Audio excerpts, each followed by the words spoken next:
কেননা বন্ধু আমার এটা হলো ঈমানের পরিচয়, এটা হলো মুসলমানের হক। যদি আপনি মুসলমান হন তাহলে আপনার বাড়িতে যদি কোনো মেহমান আসে তার আপনাকে সম্মান করতে হবে। নবী ইব্রাহিম জবাই করে সুন্দর করে খাবার দিয়েছেন। ফারিস্তারা কি কোনোদিন খায় বাবজিরা বলেন তো? কোনোদিন জীবনে খাই না বন্ধু আমার, কোনো কিস্সা কাহানি বলছি না। মানুষের রূপ নিয়ে নবী ইব্রাহিমের বাড়িতে পাঠালেন। কেন? মাঝখানে 2 মিনিট একটা কথা বলে দিই। বলবেন মুলি সাহেব কেন মানুষের রূপ দিয়ে পাঠালেন? কওমে লুত আলাইহিস সালামের কওমেরা একটা বদ আমলে বদ কাজে তারা লিপ্ত ছিল। যারা চালাক মানুষ জ্ঞানী মানুষ বুঝে নেবেন, তারা পুরুষের সাথে মিলামেশা করতে। বলুন আস্তাগফিরুল্লাহ। তো ফারিস্তারা নূরের তৈরি, চকচকে ধবধবে সাদা দুধের মতন চেহারা। ওই দুটো ফারিস্তাকে আল্লাহ পাক রব্বুল আলামিন নবী লুত আলাইহিস সালামের বাড়িতে পাঠিয়েছিলেন। আমি বলছি না সে কথা, সেই কমেরা দেখে এত আনন্দ হয়েছিল। নবী লুত আলাইহিস সালামের স্ত্রী খবর দিয়ে দিল গ্রামে, তোমরা যে জিনিসের চাহিদা করো তোমাদের চাহিদা পূরণ হবে। আমাদের বাড়িতে সুন্দর সুন্দর 2টা মেহমান এসছে, তোমরা এসো আর তোমরা নিজের যৌন কামনা পূর্ণ করো। বলেন একবার আস্তাগফিরুল্লাহ। নবী লুত আলাইহিস সালাম কমদেরকে কত বুঝালেন, এমন কি বললেন, হাউলা ইবানাতি হুন্না আতহারু লাকুম, আমাদের মেয়েগুলোকে তোমরা নিয়ে চলে যাও, গিয়ে তোমরা নিজের যৌন কামনা পূর্ণ করো, কিন্তু আমার মেহমানকে তোমরা বেইজ্জতি করিও না। তারা কথা শোনেনি, লুত আলাইহিস সালামের বাড়িতে জবরদস্তি ঢুকে তাদের সাথে বদামল করার চেষ্টা করেছিল। আল্লাহ পাক রব্বুল আলামিন বলছেন, এই নবী লুত, এরা মানুষ নয়, আমি ফারিস্তা পাঠিয়েছি মানুষের রূপ নিয়ে, তাদেরকে আমি ধ্বংস করে দেওয়ার জন্য। আল্লাহ বললেন, নবী লুত তুমি পশ্চিম দিকে মুখ করে বেরিয়ে যাও, পিছন দিকে ফিরে তাকাবে না। যারা ঈমান নিয়ে এসেছে তাদেরকে সঙ্গে নিয়ে তুমি রাতারাতি চলে যাও। বন্ধু আমার, যে কথাটা বলতে চলেছিলাম, আল্লাহ রাব্বুল আমিন ওই বদ আমলের জন্য ওই জায়গাটাকে সম্পূর্ণ ভূমিকম্প দিয়ে আল্লাহ রাব্বুল আমিন জমিনটাকে ফারিস্তারা কি করলো, পর ভরে দিয়ে জমিটাকে একবারে উঁচু নিচু করে দিল। বন্ধু, যেমন মা বোনেরা রুটি পাকায় সেরকম আল্লাহ জমিটাকে ওই রকম তলকে ওপরে করে দিল, ওপরকে নিচে করে দিল। শুধু তাই নয়, আল্লাহ বলছেন ওয়ামতারনা আলাইহিম হিজারাতাম মিন সিজিন, আল্লাহ বলছেন আমি আল্লাহ ওই কমের ওপরে আগুনের পাথর বর্ষিয়ে তাদেরকে দুনিয়া থেকে ধূলিসাৎ করে দিয়েছিলাম। ভাই আমার, বন্ধু আমার, নবী ইব্রাহিমের বাড়িতে সুসংবাদ যখন দিয়ে দিলে, ও নবী ইব্রাহিম তুমি আল্লাহর কাছে দোয়া করেছিলে, তোমার দোয়া গ্রহণ হয়েছে, আল্লাহ তোমাকে একটা সন্তান দেবে। যখনই কথাটা শুনে নেওয়া বিবি হাজরা এবার কপালে কপালে মারতে শুরু করেছে, হায় রে আল্লাহ রব্বুল আলামিন গো, আমি তো বাঞ্ঝা মানুষ, আমার স্বামী তো বয়স্ক মানুষ, কি করে 80 বছর বয়সে ছেলে হবে, কি করে মানুষকে মুখ দেখাবো, এ বুড়া বয়সে ছেলে হবে। আল্লাহর ফেরেশতারা বলছেন, কলু আতাজাবিনা মিন আমরিল্লাহ, ওরে আল্লাহর বান্দি শোনে নাও, আল্লাহর মুআমালাতে তাজ্জুব করিও না, তোমরা আশ্চর্যিত হইও না যে আল্লাহ বিনা ভাবে বিনা মায়ে আল্লাহ আদমকে সৃষ্টি করেছেন। আল্লাহ রাব্বুল আমিন বিনা মাপে ঈসাকে আল্লাহ সৃষ্টি করতে পারেন। আল্লাহ বলছেন না না না, খবরদার তোমরা আশ্চর্যিত হইও না, তোমাদেরকে আল্লাহ একটা সন্তান দেবে। খবর দিয়ে চলে গেলেন। তার পেট থেকে কে আসলেন? তো ইসমাইল আলাইহিস সালাম। যখন আসলেন দুনিয়াতে, মায়ের দুধ পান করছে ইসমাইল, বড় আদর যত্নে মানুষ হচ্ছে। হঠাৎ করে আল্লাহর পক্ষ থেকে আদেশ হয়ে গেল, নবী ইব্রাহিম রে, ওরে আমার দোস্ত, ওরে আমার বন্ধু, তোমার কলিজার টুকরো সন্তানকে কাবা ঘরের পাশে তাকে বনবাস দিয়ে আসতে হবে। ভাই আমার, বন্ধু আবার তাই করলেন। দুধ পান করা কলেজার টুকরো সন্তান ইসমাইলকে বিবি হাজরাকে বা সেখানে রেখে চলে আসছেন, যেখানে কোনো মানুষ নাই, জন নাই, যেখানে কারো কোনো সাড়া শব্দ নয়, চারিদিকে শ্রীগাল ভাল্লুক বাঘের যেন আড্ডা। বন্ধু আমার, নবী ইব্রাহিম আল্লাহর কাছে দোয়া করছেন, মালিক আল্লাহ তোমার ওপরে ভরসা করে আমি আল্লাহ রেখে গেলাম, আল্লাহ তুমি এদের দেখভাল করিও, কোনো এখানে মানুষ নাই, জন নাই। ভাই আমার, বন্ধু আবার অবশেষে নবী ইব্রাহিম ওই কলেজার টুকরো সন্তানকে রেখে এবার বাড়ির দিকে চলে যাচ্ছে। বিবি হাজরা পিছন দিকে বারবার করে তাকাচ্ছেন নবী ইব্রাহিম আলাইহিস সালাতু ওয়াস সালাম কিন্তু পিছন দিকে আর ফিরে তাকাই না। যদি আমি তাকিয়ে যাই আমার কলেজার টুকরো সন্তান আল্লাহর কাছে যাকে চেয়ে একটাই মাত্র ছেলে পেয়েছি, এত মায়া মমতার ছেলে রব্বুল আলামিন গো, যদি আমি পিছন দিকে ফিরে যাই তাহলে আমার মায়া মমতা ভেসে উঠবে, আমি আল্লাহর পরীক্ষাতে পাস করতে পারবো না। চলে আসলেন নবী ইব্রাহিম আলাইহিস সালাম। বিবি হাজরা তাকাতেই থাকলেন, নবী পিছন দিকে ঘুরে তাকালেন না। যারা নিজের ছেলেকে মাদ্রাসাতে পড়ান তারা এ দরদটা বুঝতে পারেন। একটাই ছেলে মাদ্রাসায় ভর্তি করেছেন, ছেলেটা থাকতে চায় না, কবে বলছে পেটে ব্যথা, কবে বলছে মাথায় ব্যথা, বাহানা পড়বে না তার জন্য। আপনি সাইকেলে করে বাইকে করে নিয়ে যাচ্ছেন, কাঁদতে কাঁদতে কাঁদতে কাঁদতে গেল। যখন আপনি মাদ্রাসাতে রেখে আপনি চলে আসছেন তখন আব্বা আব্বা গড়াগড়ি ধুনাধুনি করছে, আপনি পিছন দিকে ফিরে তাকালেন না, বাড়ি চলে আসলেন। এই মায়াটুকু যদি থাকে তাহলে আপনার ছেলে মানুষ হতে পারবে না।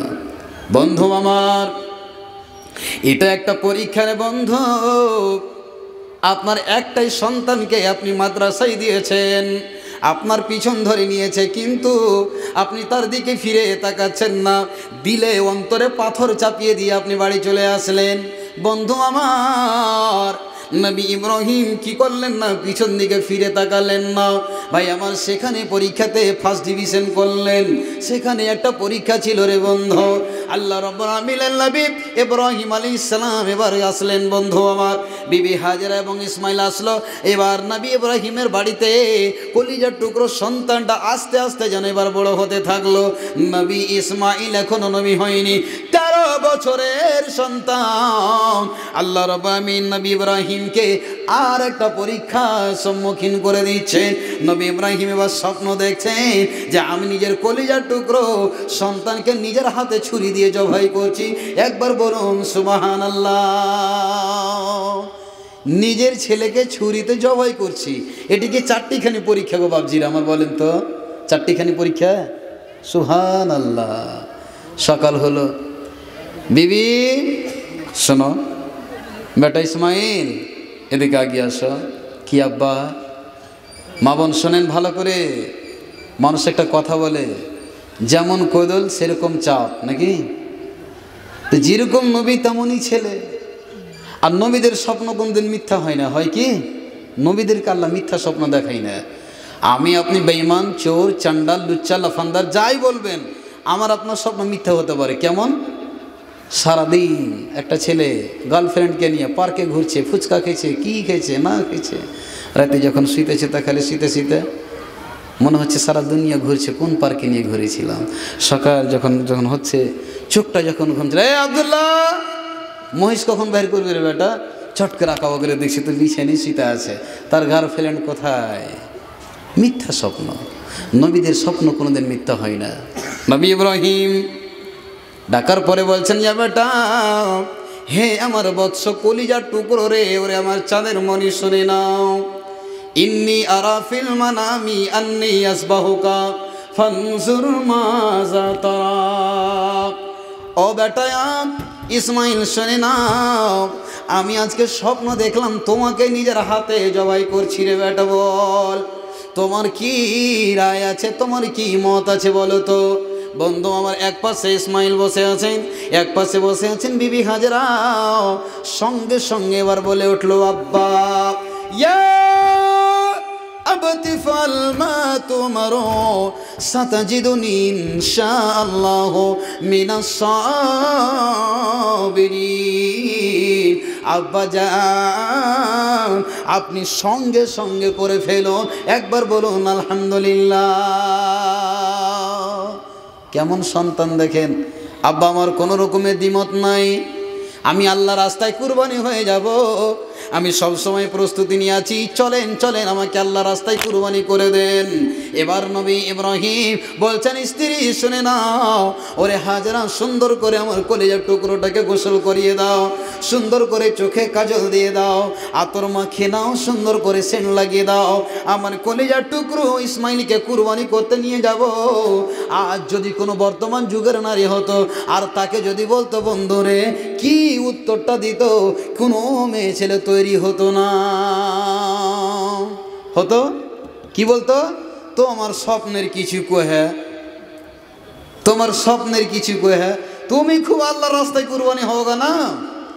একটাই ছেলে কত আল্লাহর কাছে দোয়া করে পেয়েছি, আর ওকে বলে আল্লাহর রাস্তায় কুরবানি করতে যাবে। তোমার স্বপ্নের কিছু বলি বন্ধু আমার।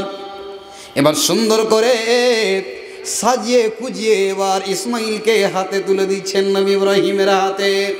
এবার যেন মিনার প্রান্তের দিকে চলে যাচ্ছেন কুরবানি করার জন্য। বন্ধু আমার এবার যেন কুরবানি করতে যাচ্ছেন, পথিমধ্যে যেন ইবলিস শয়তান একটা ভেষ ধারণ করে ওই ইসমাইলকে যেন ওয়াসওয়াসা দিতে শুরু করেছে। ওরে আল্লাহর বান্দা শোনে না ইসমাইল, তোর আব্বা তোকে জবাই করতে নিয়ে যাচ্ছে, তুই কি জানিস? বলছে না, আমি আল্লাহর রাস্তায় কুরবানি হয়ে যাবো, এতে কোনো আমার দ্বিমত নাই। নবী ইব্রাহিম কি করলেন? ওই জায়গা থেকে ভূতটাকে ইবলিস শয়তানকে পাথর মারলেন। যারা হাজি সাহেব হজ করতে গেছেন তাদেরকে ওই জায়গাতে এখনো পর্যন্ত পাথর মারতে হয়। ভাই আমার, বন্ধু আমার, এবার মিনার প্রান্তরে বাপ বেটায় বাড়ি গিয়ে উপস্থিত। এবার যেন ইসমাইল বলছেন, আব্বা, ও আমার আব্বা জান, শুনে নেন, শুনে নেন, আমার এক এক করে 3খানা ওসিয়ত শুনে নেন। আমি তো আল্লাহর রাস্তায় কুরবানি হবই। 3খানা ওসিয়ত। নাম্বার 1, আব্বা জান, আমার পা দুটোকে ভালো করে বেঁধে দেন, হাত দুটোকে সুন্দর করে ভালো করে মজবুত করে বেঁধে দেন। কেন? বন্ধু আমার, এগুলো সঠিক হাদিস করণে আপনি পাবেন না, কিন্তু বলছি কেন। একটা যদি মানুষকে জবাই করা যায় তাহলে তাকে সুন্দর করে বাঁধতে হয়।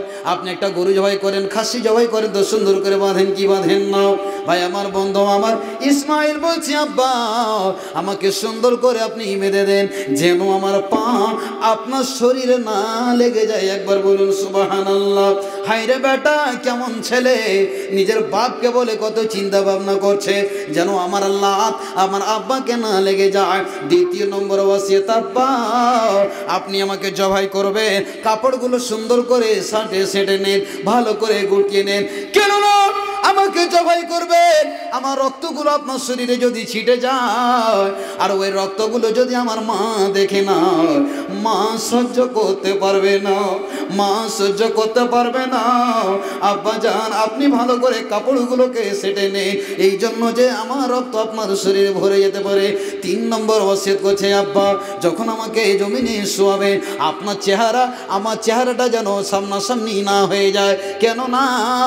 যদি দুখান চার এক জায়গাতে হয়ে যায় আপনার ময়া মমতা ভেসে যাবে, আপনি ছোড়া চালাতে পারবেন না। আব্বা, আল্লাহ রাব্বুল আমিন বলছেন, ফালাম্মা আসলামা ওয়া তাল্লাহু লিল জাবিন, নবী ইব্রাহিম যখন তার কলিজার টুকরো ইসমাইলকে ধরে আল্লাহর জমিনে শুইয়ে দিয়েছে, থরথর করে জমি যেন কাঁপছে, আকাশ যেন কেঁপে গেল। বন্ধু আমার, সমস্ত পশু পাখির আওয়াজগুলো যেন বন্ধ হয়ে গেছে। হায় হায় হায়, এমন কি দৃশ্য! আল্লাহকে খুশি করার জন্য নিজের কলিজার টুকরো সন্তানকে আল্লাহর রাস্তায় কুরবানি করতে যাচ্ছে। বন্ধু আমার রে, এবার যেন ছোড়া চালাতে আছে। আল্লাহ রাব্বুল আমিন বলছেন, ওরে ইব্রাহিম, তোমার ছেলে আমি চাই না, তোমার ছেলে আমি চাই না, আমি আল্লাহ তোমাকে পরীক্ষা করলাম। আল্লাহ বলছেন, ওয়ানাদাইনাহু আইয়া ইব্রাহিম, আল্লাহ ডাক দিয়ে বলছেন, ইব্রাহিম কদ সাদ্দাকতা রুইয়া, তুমি স্বপ্নকে সত্য করে দেখিয়েছো, তোমার ছেলেকে তোমাকে জবাই করতে হবে না। হযরত ইব্রাহিম আল্লাহর প্রেমে এত পাগল হয়েছেন, ছোরাকে চালিয়ে যাচ্ছেন। আল্লাহ রাব্বুল আমিন জিবরিলকে বলছেন, একটা জান্নাত থেকে জন্তু নিয়ে যাও, তার সামনে রেখে দাও। আল্লাহর আদেশে ইসমাইল জবাই না হয়ে জান্নাতি জন্তুটা জবাই হয়ে গেল। একবার বলুন আলহামদুলিল্লাহ। ভাই আমার, বন্ধু আমার, আপনাকে বলতে চাই, আল্লাহর পরীক্ষা যে নিজের ছেলেকে আল্লাহর রাস্তায় কুরবানি করতে যাচ্ছে, এটা যেন তেন কথা নয়। আল্লাহ রাব্বুল আমিন হযরত ইব্রাহিম আলাইহিস সালামের উপরে এত খুশি হলেন, আল্লাহ পাক বলে দিলেন, যাও নবী ইব্রাহিম, তোমাকে আমি একটা পুরস্কার দিলাম, তুমি ফার্স্ট ডিভিশন করেছো, তুমি মার্কশিটে তুমি স্টার মার্ক পেয়েছো, বোর্ড টাচ করে নিয়েছো। বন্ধু আমার, যাও তোমার নামটাকে আমার নবীর সঙ্গে আমি নামটাকে মিলিয়ে দিলাম। বলুন সুবহানাল্লাহ। ইব্রাহিমের নামটা আল্লাহ নবীর নামের সঙ্গে আছে কি না? যখন আমি আপনি নামাজ পড়তে বসি, আল্লাহুম্মা সাল্লি আলা মুহাম্মদ ওয়া আলা আলি মুহাম্মদ কামা সাল্লাইতা আলা ইব্রাহিম। অন্যান্য নবীদের নাম আল্লাহ কেন নবীর সঙ্গে মিলালেন না? নবী সুলাইমানের নামটা মিলিয়ে দিতে পারতেন, নবী দাউদের নামটা মিলিয়ে দিতে পারতেন। আল্লাহ বলছেন, বান্দারে, যার যত মিহিন, যার যত কষ্ট, আমি তত তাকে বড় ইনাম দেব, পুরস্কার দেব, গিফট দেব। আমার আল্লাহ বললেন, নবী ইব্রাহিম, আমি তোমার প্রতি আনন্দ হয়ে আমি নামটাকে মুহাম্মাদের নামের সাথে মিলিয়ে দিলাম। সারা পৃথিবীতে কিয়ামত পর্যন্ত যত মানুষ আসবে, সব সময় তোমার নামটাকে মুখে উচ্চারণ করবে। একবার বলুন সুবহানাল্লাহ। আমার ভাইরা, আপনাকে বলতে চায়, নবী ইব্রাহিম নিজের কলেজার টুকরো সন্তানকে জবাই করতে চলে গেলেন আল্লাহকে খুশি করার জন্য। আজকে আপনারা জালসার আয়োজন করেছেন কবরস্থানের জন্য, প্রাচীর দেওয়ার জন্য বা জমিন কেনার জন্য। আল্লাহর কোন বান্দা আছেন বন্ধু নবী ইব্রাহিমের মতো পরিচয়টা দেবে? আল্লাহর কোন বান্দা আছে 5,000 টাকা আপনি নিজের মায়ের জন্য, বাপের জন্য, আপনি নিজের জন্য যে নীরব নগরে ঘুমিয়ে থাকবে, ওই মরণকে স্মরণ করে? আল্লাহর কোন বান্দা আছে নবী ইব্রাহিমের মতো ঈমানি জজবা দেখিয়ে 5,000 টাকা দিতে পারবেন? মাত্র 5,000 টাকা। আমার ছোট ভাই, বাবা খুব অসুস্থ, ক্যান্সারে খুব অসুস্থ আছে। আল্লাহু আকবার, আল্লাহু আকবার। তো ওরা দেশে ভালোই আছে। বাবার জন্যে 1 কাঠা জমি গোরস্থানে দান করলো, যা মূল্য হবে সেটা দিল। আর 2,000 টাকা ছিল নিজে নগদ। আপনার নাম কি ভাই? গোলাম মুর্তজা। আচ্ছা, এ ভাইজান আমার, এনার আব্বাজান ক্যান্সারের অসুখে ভুগছে। আল্লাহ তুমি শিক্ষা দাও। সকলে বলুন আল্লাহুম্মা আমিন। কত বড় যে অসুখ রে ভাই রে! নিজের চোখে দেখেছি যাকে ক্যান্সারের বেমার আছে, যখন ব্যথা উঠে যায়, নিজের চোখে দেখেছি একটা ছেলেকে হাঁসুয়া আর বিভিন্ন ধরনের অস্ত্র যে লোকটাকে ধরে উঠিয়ে বসাতে হয়, কষ্ট সহ্য করতে না পেরে উঠে দাঁড়িয়ে যেত, হাঁসুয়া নিয়ে আমি গলাকে কেটে দেবো, এত কষ্ট হয়। বন্ধুগণ, আমার এই ভাইজান ওনার আব্বার জন্য 1 কাঠা জমিন দিচ্ছেন এবং 2,000 টাকা দিচ্ছেন। তার সঙ্গে সঙ্গে দোয়ার দরখাস্ত, মৌলানা আমার আব্বাকে যেন আল্লাহ শেফা দান করেন, আর ইমানের হালাতে যেন আল্লাহ আমার আব্বার যেন মওত দেন, এই আশা রেখে তিনি 1 কাঠা জমির দাম যা হবে তিনি দেবেন এবং 2,000 টাকা এখন নগদে দিলেন। একবার বলুন আলহামদুলিল্লাহ। আল্লাহুম্মা সাল্লি আলাইহি আল্লাহুম্মা বারিক আলাইহি। 5,000 টাকা, 5,000 টাকা একটা কলম চেয়েছি। কোনো সোনার চাঁদ, কোনো ভাই আমার আল্লাহর কোন গোলাম আছেন? ভাই মজলিসটাকে ভাঙেন না, কেন চলে যাচ্ছেন? পয়সা দিবেন না আলাদা কথা, কিন্তু বসে থাকেন। একটা দিয়েছে মোটা টাকা, যেটা আচ্ছা আচ্ছা, যেটা 5,000 কথা বললেন, ওই নারায়ণপুরের ইয়াকুব কমিশন 5,000 টাকা। ইয়াকুব সাহেব নারায়ণপুর থেকে 5,000 টাকা দিয়েছেন। দিয়েছে আমার জামাই।